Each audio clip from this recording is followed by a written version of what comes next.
And as I mentioned a little earlier, the decision on that weaponry comes as the US's top diplomat, Antony Blinken, is in Ukraine. And to tell us a bit more, our foreign editor, Philip Turle, is with me. Philip, how significant is it that Blinken is visiting Ukraine now when cracks do appear to be showing in support for US funding of the war there?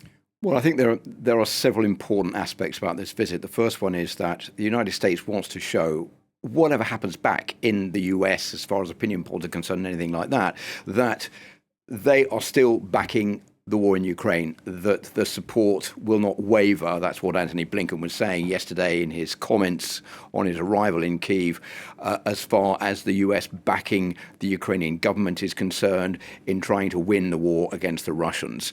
The presence of Antony Blinken is also important. He's put down at least 4 reasons why his presence there is important. First of all, to talk about possible reconstruction of Ukraine afterwards, what the United States can help and bring as far as the reconstruction is concerned. Seeing for his own eyes how the counteroffensive is coming along. We've heard there have been some big advances over the past few days, the past week or so. And also the announcement of this package, this extra package of support for the Ukrainians of $1 billion, including $665 million in military aid for Ukraine. So all of these different factors are there to say whatever you see written in the US or here in the US about possible fall in support for the war effort in Ukraine. Antony Blinken is here. This is his 5th visit as Secretary of State, the 4th since the start of the war. And this time around, he's even spent the night in Kyiv, which is also a first. So this is something just to show the Ukrainian authorities that, yes, the US is still going to back you. And as far as the Biden administration is concerned, there is no change as far as that is concerned. Well, you mentioned polling, Philip, and it does seem clear that a majority of Americans now do not favour increasing funding for the war in Ukraine. Might that impact how much support they'll have in the future?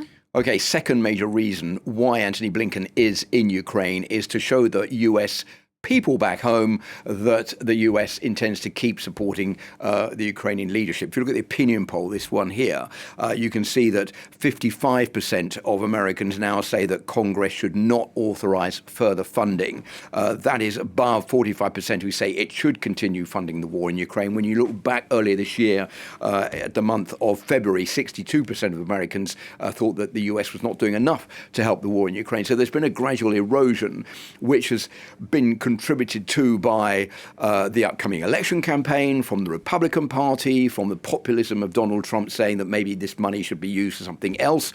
The war is going too slowly. There's not enough progress in the fight in Ukraine against Russian forces. What is all this money being used for if Ukraine is not able to actually win the war itself?